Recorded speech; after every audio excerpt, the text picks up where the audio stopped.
Let's just give the tea a bit of time to steep. Get to know each other. Sound good? Okay.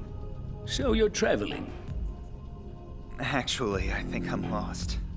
Yeah, I figured. We get that a lot around here. With that fog. That reminds me of something. A man said the future is an opaque mirror. Anyone who tries to look into it sees nothing but the dim outlines of an old and worried face. My ship. It's right nearby. The answers you seek you will never find until you start to look within yourself. It's how it works with these things. Have you seen a little girl-type AutoReivs around here? Her name is Pino. She's about You'll get nowhere in a hurry. Take this tea, for example. Nothing that you do will make it steep any faster. You can't just run around trying to do everything at once. So why not take advantage of the bookstore? Yeah, sorry for being impatient. I was just gonna ask you for directions. Well, it looks like you have a pretty impressive shop. I guess I'll have a look. Maybe find something. Go on. Pull a book off the shelf and give it a once-over.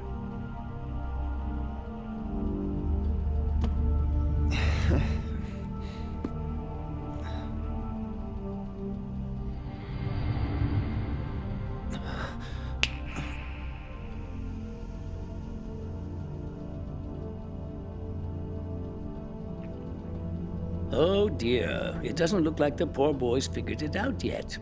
Well, we're performing on a very special stage. We are, if you'll pardon the expression, in the theater of his mind. Consider these books. For them to exist, society must evolve to an appropriately advanced state.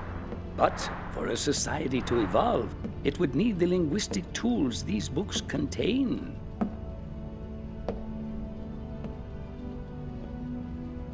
I know.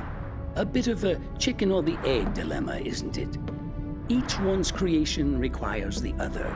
So which came first?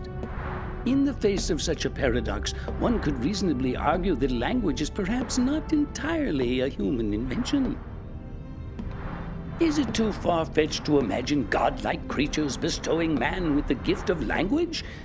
It's probably a bit far-fetched. It was Rousseau who first put forward this argument. All right, that's probably enough philosophy for now. Time to get back to the dissection of this young man's past and future. Who knows what treasures will be unearthed by the fickle hands of fate? Why's my name on the cover? Where'd you go?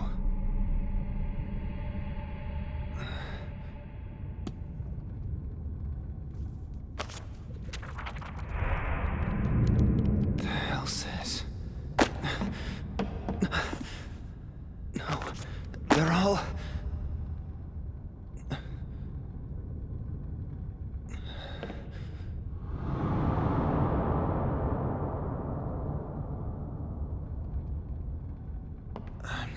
This is not a dream, Vincent Law. Come, over here. Who's there? Dorothy. I am nobody, even if I was somebody. I am beyond your comprehension. And even if you could, you would not have the tools to express that knowledge. Chief. That is the way it has to be. You already know this. I'm